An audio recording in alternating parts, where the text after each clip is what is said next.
Hi, this is Scott Spence, Artistic Director of the Beck Center, and this is Volume 6 of Above the Waist, our chat during the times of the coronavirus, while we're trying to see what we can do since live theater is out of reach for the moment.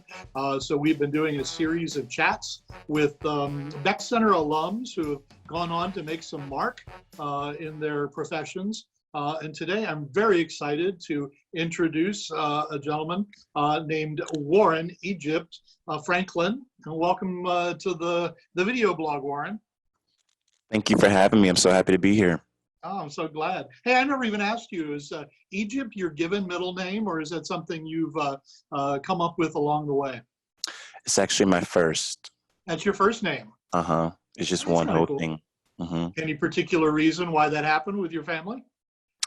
Not necessarily. I think it's just an ode to our culture and where we're from.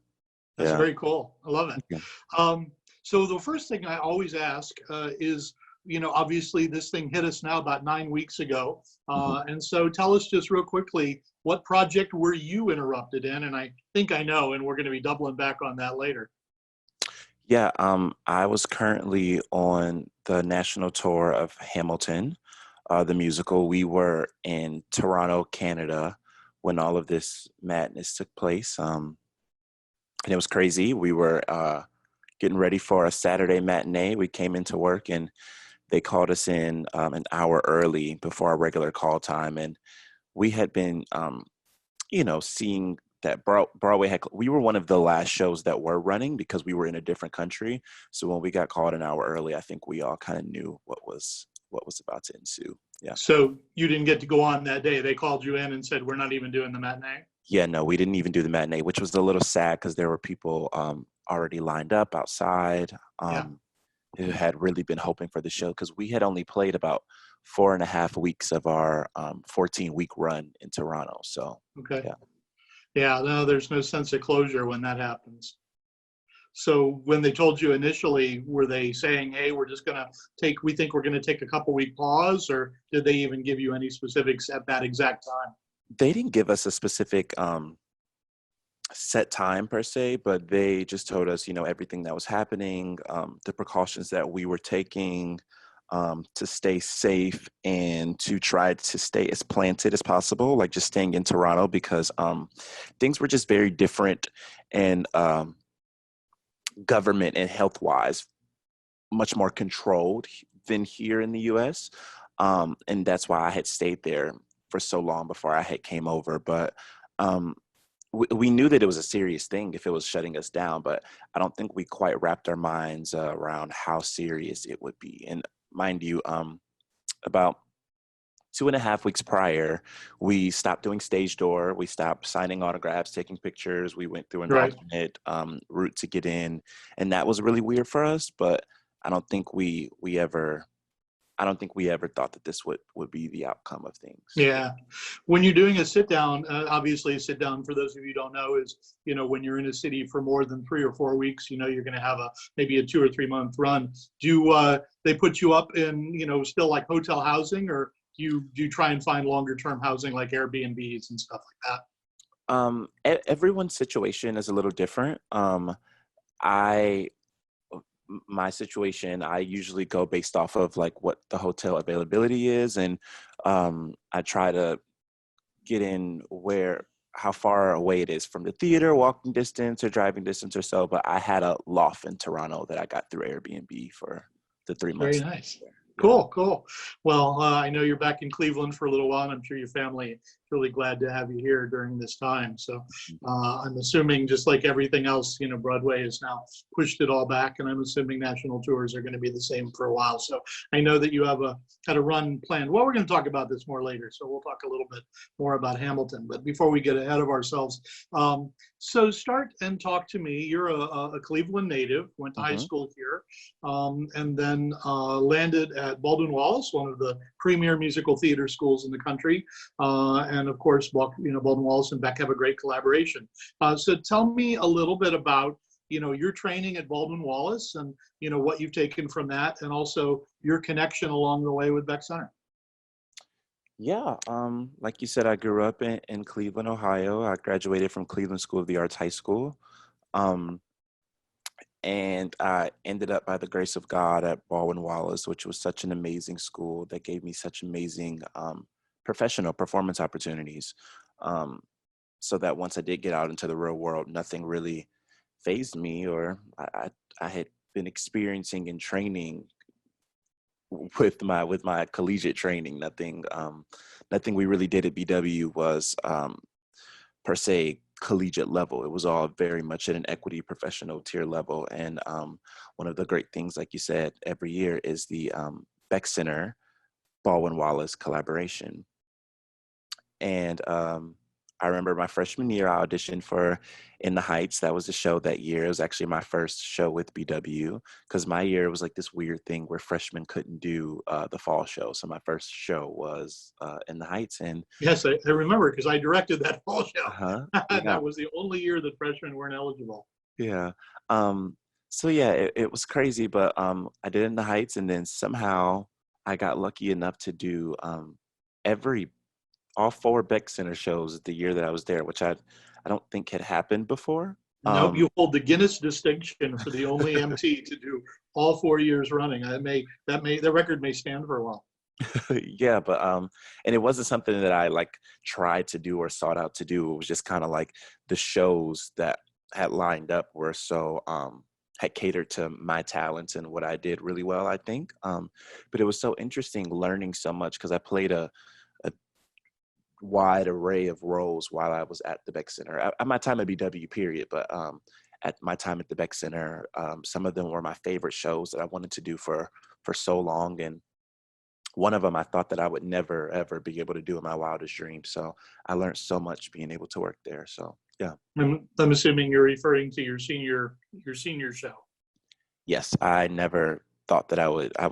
Turns out I was the first African American actor to ever be in a production of Once. And I just never thought that that would happen because although I love the music, you just don't see people of color playing Czech and Irish people. And we had an interesting conversation about it at school, but they were like, why don't you see a lot of Black people and Once and people of color? And I think it's just simply due to the fact that where we grow up is a little different.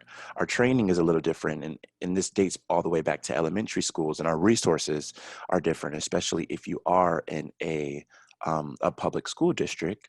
The outreach to piano or violins or those type of music lessons are just not truly accessible. But I had some music training when I was younger, and of course, I really expanded on my music training at BW. But it one thing I loved about working at the Beck, and one thing that we ensure at BW, is it's not about what color you are, how tall, how short, male or female. It's just about what you bring to the table for the specific role. Um, and I think that outshined everything else in the casting process. And like I said, I was the first African American actor to be in that show, and it really held a big place in my heart because there wasn't one person that I knew who's seen the show who wasn't literally moved to tears. And it was the first time that I had been with a cast that I had felt so deeply connected and rooted to every single piece of movement and word that we said. And we really did move as one. So it was a really beautiful experience that I think all of us who were in Once will like always cherish. When you told me that you had discovered that you were the first person of color to perform in that show regionally, I did not know that. And I was especially excited by that. So I think that's beyond awesome. So that's very cool. You know, we obviously all are striving to break down the barriers. So anytime my theater can be part of that, you know, that's a great thing. So 4 years, every year, a little bit at Beck Center. And some phenomenal training across the board. I want to talk a little bit about Showcase. I think, again, our audience may be partially aware, but musical theater companies across the country end up their senior year doing showcases, most often in New York, that propel them, ideally, along to their career. Tell us a little bit about your showcase experience and what happened as a result of that. Yeah, so we Victoria Busser is the showcase queen. A lot of schools maybe start the showcase process 1 or 2 months before they start showcasing at BW, and specifically with my class. Sorry, we started in October. We started October, working in October for a performance that was in April. It was very Beyonce Coachella-esque of preparing months and months and months before. And it is a tight, well-oiled machine. But a Yeah. little bit what Showcase is it's a way for you to go to New York City and for you to be seen by New York, LA, and industry casting agents, managers, directors, and just industry people. And it was the way I signed with my agency. I'm with Abrams, A3 Artists, but it was a way to sign with agents. And I had, I want to say after Showcase was done, I had like 42 interviews that I had to do. I That's didn't get, amazing. yeah, I didn't get to do all of them. Yeah. But it was just crazy, the amount of feedback that we got from our showcase. And I just remember before going out on stage every night, because although it's such an amazing opportunity, it's very nerve-wracking to go out there in front of like the industry. Like, like this isn't like a talent show. This is like what you've worked 4 years for. So it is That's very right. nerve-wracking, but I just prayed and I asked God for strength and to look over me and to let me shine as much as I can. And it was great. It was great. I loved going on the interviews and seeing. It's so funny when you go on these interviews because a lot of agents and managers and people will say, "I'm gonna make you a star," and I think that's the funny thing because it's like, no, like we're already stars. It's like Right. let's talk about work ethic Yeah. and drive and how to get us in rooms, and it's Make it's me just employed. yeah. But it's so interesting the things you hear and what you go through. But you go through all of these rigorous auditions to find the best agent or manager or both in some cases that fits for you. And I signed with Richard Fisher from Abrams A3, and my career has been great. So I'm very thankful. So far so good. Yeah, you mentioned the pressure of doing showcase, and you do get to do it, upwards, between 2 and 4 times, depending on the school and the demand. But yeah, I think one of the things is, in our industry, is overcoming the pressure. Is the old cliche, "Never let them see you sweat." They're looking for that. They want to see someone who can rise up, pardon me, but rise up to to the moment. I think that the most interesting thing to figure out, and I figured this out early on in my acting career, and I would give this advice to anybody out there, whether you are at a professional level, whether you do community theater, college, or whatever, they're either going to like you or they're not. And a lot of that has nothing to do with you, how much of a kind person you are, how much money you have, how poor you are. Like, just bring what you bring to the table. Make sure you are always 100% prepared. That's what I would say. I try to be as prepared as possible.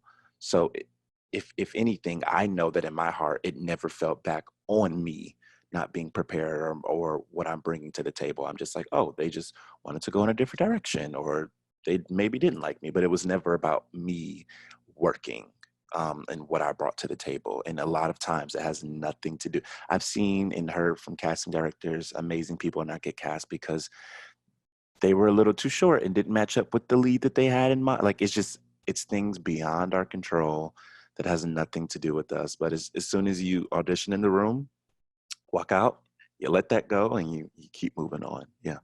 Yeah, actors really have to develop a thick skin for those actors who are, and I'm sure you can contest, to this, who walk out and get disgruntled and angry, that they didn't, make it further, is really the wrong approach. You just have to go, with a smile. Hey, you missed your opportunity, but I'll have other opportunities coming around. And you're right. You have to let it go. Mm-hmm. So in between, a little bit between, maybe mixed in with your summers while you were in school and before you got the big break opportunity, talk to us about some of the other regional theater that you got to do, or if any projects stuck out to you and helped you really grow as an artist. Yeah, I think right before I came to BW, When I had graduated from high school, the summer right before I went into college, I played Jesus in Godspell at Kane Park, and that was how I got my EMC card. So that was a very prevalent experience for me, and I got to meet some BW people who I would work with, and people and you saw me, and I think that was the first time I met you. Actually, was at Yeah, well, Godspell. you're Yeah.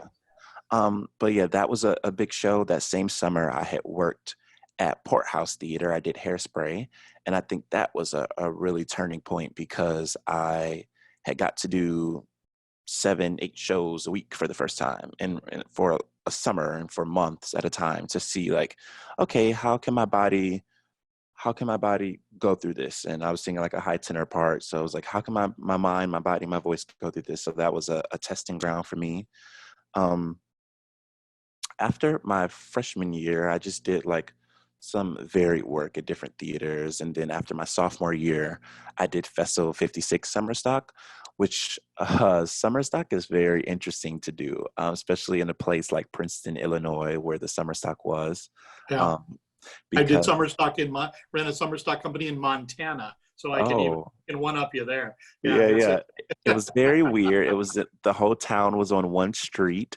Um, Me and a couple people were the only like black people in the town, so people always knew us. They always said hello because they knew who we were. yeah, But yeah, that was interesting because we only had 2 days off out of the whole summer. You were always working 7 days a week, and that was a test to do 4 different shows that whole summer, and there was a Shakespeare show mixed in there as well.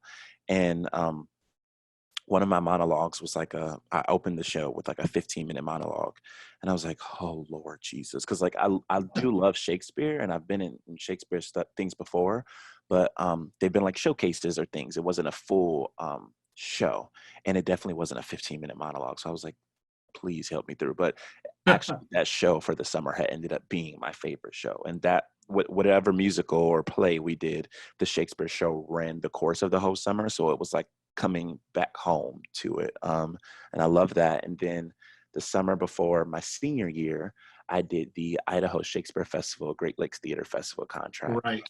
And I did Mamma Mia and Pride and Prejudice out in Boise for 3 months. And then we took the show to Cleveland for 3 months. And that was a big test for me.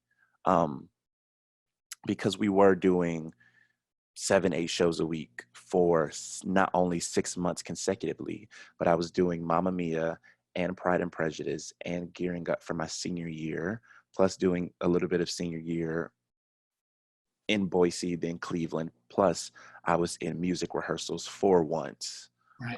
and getting my senior recital ready as well. So it was all these projects, and then at one point, Be More Chill had like started in that mix as well. So I was kind of working on 5 or 6 shows at one time and trying to graduate. So I was like, if I can do this, all of these things, I know I can do one Broadway show, That's really 8 true. shows a week, because Yep. there's nothing else to, not that there's nothing else to do, but there's no academic obligation that I will have to do in the daytime, that whatever else I want to do is based on me. So senior year was really a test of stamina and patience, but I'm so thankful for it. Well, on top of all that, Vicky is adamant about all of you guys getting good understudy opportunities. And she insists that, an understudy is got to be equally prepared as anyone else. And I know she prides everyone in the department. So I'm sure along the way you had some of those understudy assignments as well. But all of that stuff really adds up to just what you said. Yeah, I kind of forgot it. But an amazing experience I did have is the summer after freshman year, I understudied El Gallo and the Fantastics at Great Lakes Theater Festival for that summer. So that was Right. one of the things I did. So I did get a chance to understudy one role at my time there. So it was good. Yeah. Yeah. So, well, that really takes us obviously, to the big moment that happened. So, as you were alluding to earlier, you are currently in one of the 3 national tour. I think there are still 3 when this all hit, of Hamilton, that little known musical. Few people may have heard about it, in the very challenging dual role of Marquis de Lafayette and Thomas Jefferson. So tell us, let's talk about that whole experience. Talk to us first about the audition process, how you got the audition, and just kind of in a nutshell that process until you landed it. Yeah. So, taking you back, an interesting story. A lot of people don't know actually. Taking you back to 2016 when I was still at BW freshman, I had got tickets to see the show. And it was the original cast. This was right before the Tony, so everyone was still there. And we did the secret master class at BW where Alex Lackamore and Stephanie Clemens, um, and some of the creatives from Hamilton came to BW. It was to teach the senior class their closer for Showcase, which was Room Where It Happens. But they worked on us with a little bit of In the Heights stuff as well. And they also worked with us on a little bit of the Hamilton music that had never been seen before. And Right. it was this moment where Ellis Dawson, he had played Usnavi. He he was in the room learning Showcase things, and they wanted to go over 96,000. And although I played Graffiti Pete, I also covered Usnavi. And they were like, "Oh well, we can't do the song because Usnavi's not here." And I was like, "I cover him." And I remember Alex Lackamore was like, "Well, Here I am. you can't rap Graffiti Pete and Usnavi." And I was like, "Watch me." So I like rapped both parts against myself, and Alex had took a liking. He was like, "Wow, that's crazy." He was like, if you are in the city and if you come see Hamilton, like I would love to take you backstage and hook you up. Have David Pepin, that was our old music director, like get my Right. info and we'll talk and we'll chat and hopefully I'll see you at Hamilton." And I was like, "That's crazy because I have tickets." So fast forward to me seeing the show. I saw the show and I cried, I bawled, I was in tears, and I went on stage. I met the whole cast. I met Lynn, and he was the nicest guy ever. But I told him before I left, I was like, as soon as I graduate, I am going to play in the show. I'm going to play the show. I'm coming for you, Lynn. I'm coming. I'm coming. And he was like, I love that fight. Stay in school. Make sure you're doing everything that you need to do. But I'm sure I'll be seeing you soon. I was like, you will. I promise you that. So fast forward. Talking about Showcase, I signed with my agent after there's 4 showcases we had. After the very first one, I had got my agent. Wow. Yeah. And that took a little pressure off the last 3 performances. But after Yeah, the first you one, think? I had got my agent. And actually, Hamilton was my first audition in the city. I had auditioned for Hamilton. I want to say I went in and auditioned for Hamilton before our 2, the next, like, because we do showcase in 2 shows a day. And I want to say it's like on a series of like Tuesday and Wednesday. And before I went in for my 2 Wednesday shows, I went in for my Hamilton audition. Wow. Yeah, the like morning before the next 2 showcases. So I went in. You do a general mail packet that they have, and after that, I went back and did showcase, and I did a couple auditions in the city because I was in final callback for Kristoff in the Frozen tour as well. So I had finished up some stuff with Frozen and another show. I went back home to Cleveland to graduate, and my agent called me and he was like, "They want you for a callback for Hamilton," but it was on my graduation day.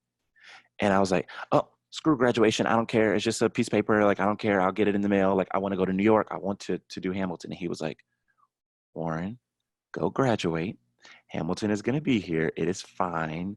Go, go graduate. That means a lot. I want to see you graduate." So I was like, Right. fine. I went to go graduate, and he had got them to change the date from audition.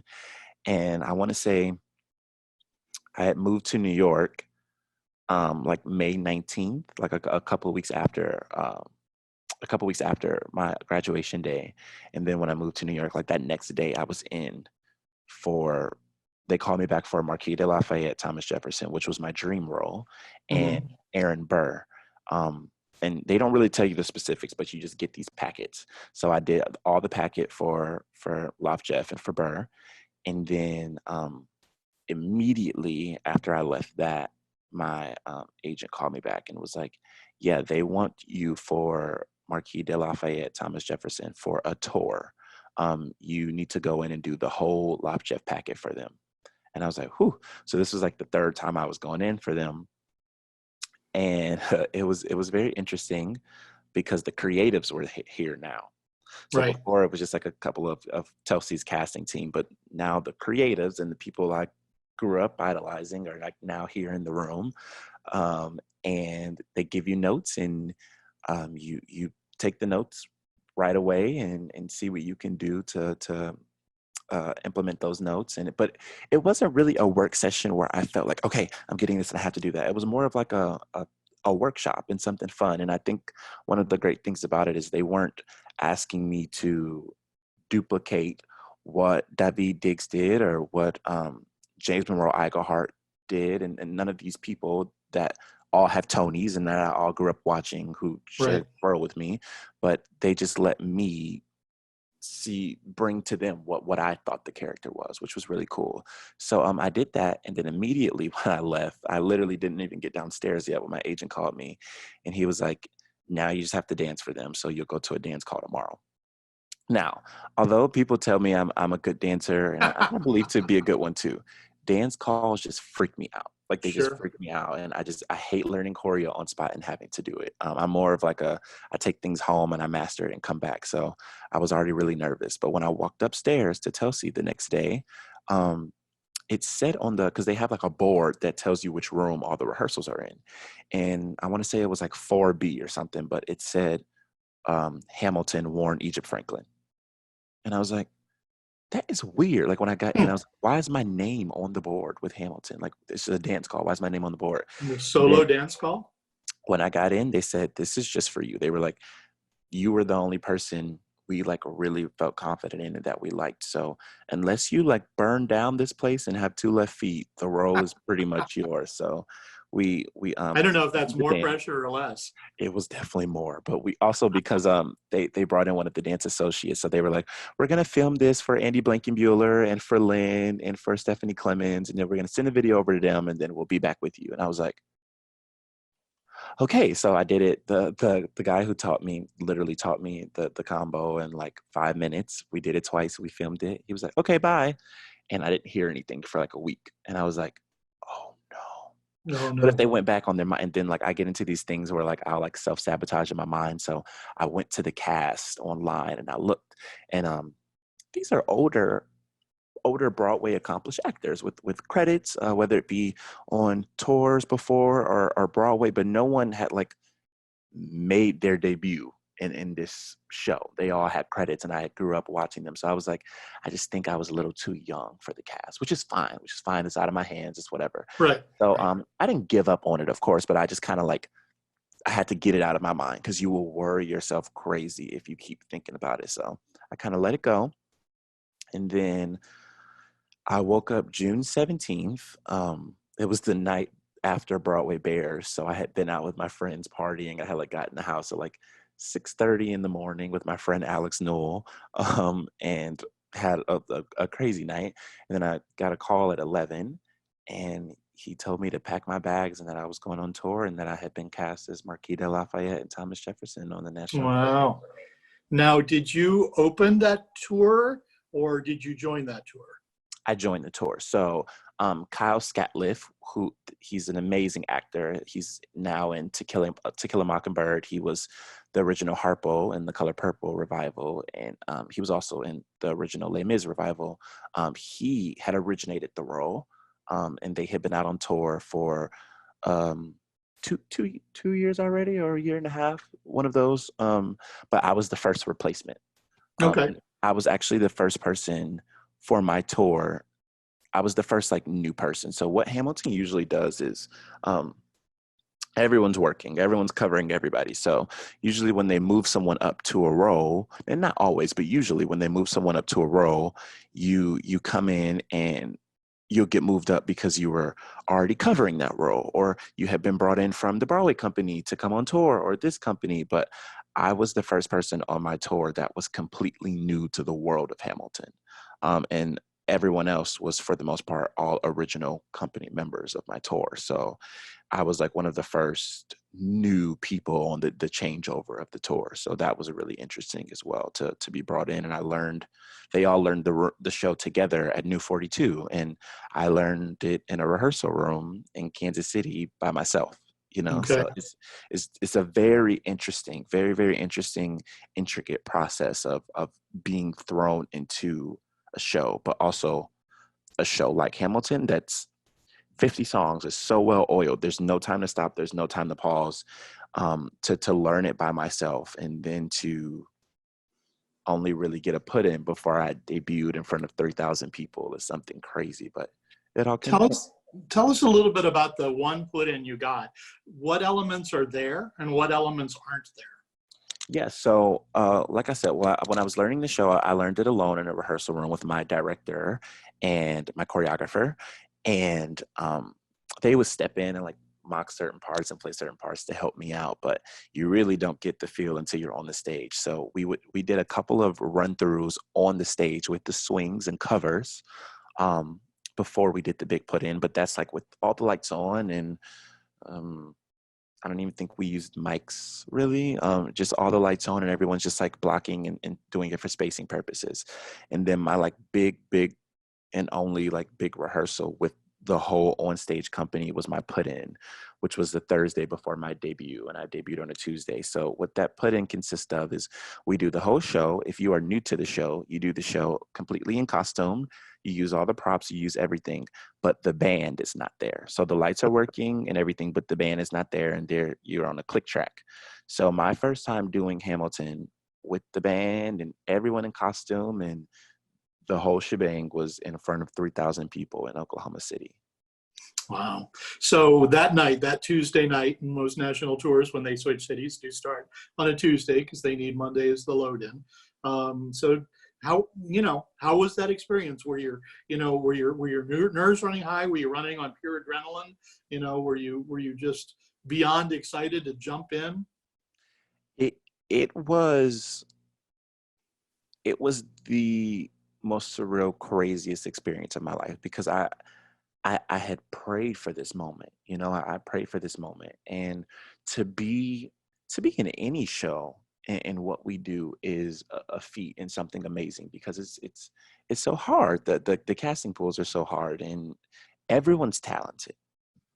And that's the thing. Everyone is talented. Everyone brings something to the table, but it's like, well, what makes you unique, And not only did I get in my dream show, but it was my dream role, and I was 22 years old. So it meant so much to me. It meant so much to the city of Cleveland because I grew up there, and you don't get to see a lot of Black actors go on and to do big things who like are from Cleveland, and it meant so much to me to be in the show.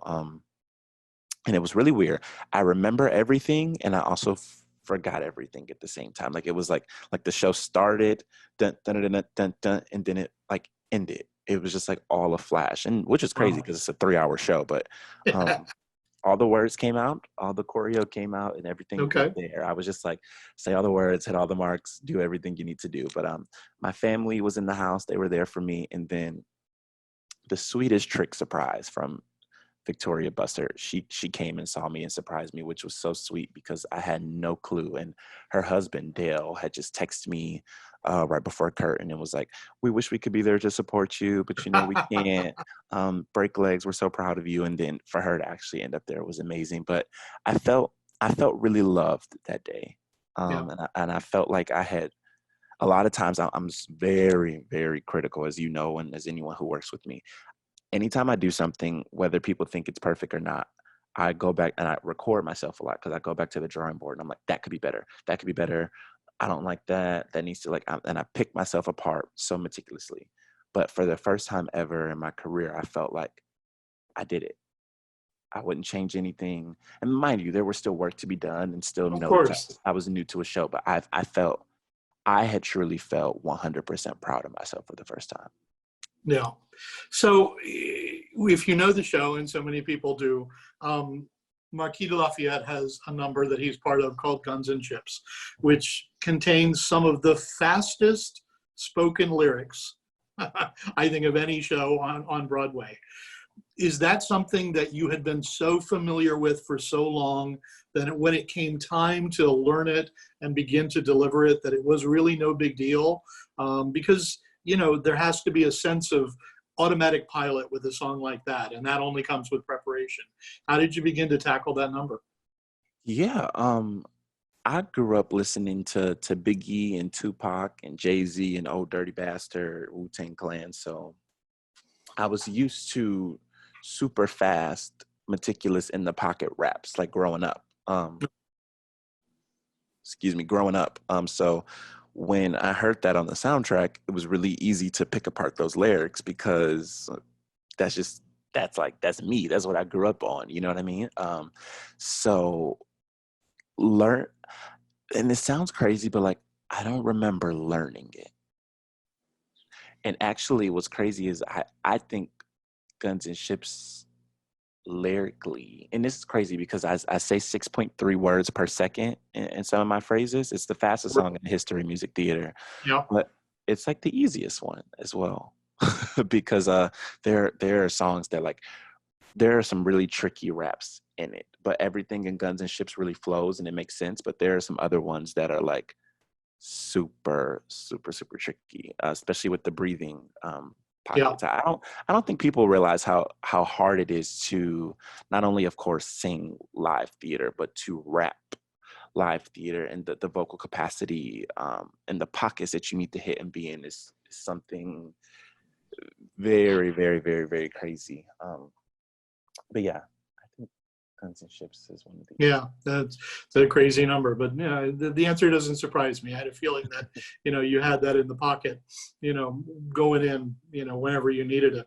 So, usually I wrap with, asking everyone what's next, but universe willing, Hamilton is going to, totally be a survivor. I hope not only Broadway, but all three national tour legs can survive whenever, you guys get to go. I know one of the great heartbreaking things is that you were scheduled for the Cleveland leg coming up in the fall.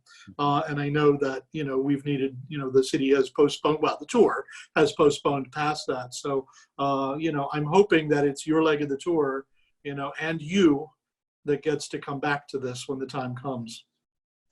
Yeah, I'm very hopeful for that. We have a lot of Zoom meetings with our producers and the creatives, and we just had one a couple of days ago, and all five, I think there's Broadway, Philip, Angelica, and Peggy, Eliza, and London. And so far, I think all six companies will totally be coming back. The reason that they're giving the movie is to like hold people over, and Yeah.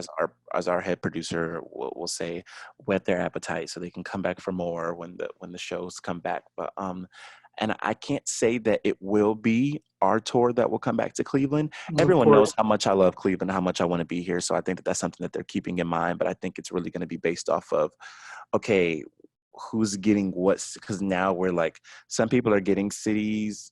Philip Tour's getting cities that Angelica had, or Angelica's getting cities that Aunt Peggy had. So I think it's just about now uh, a driving route, a driving or a flight route, things that Oh, make sense absolutely. economically.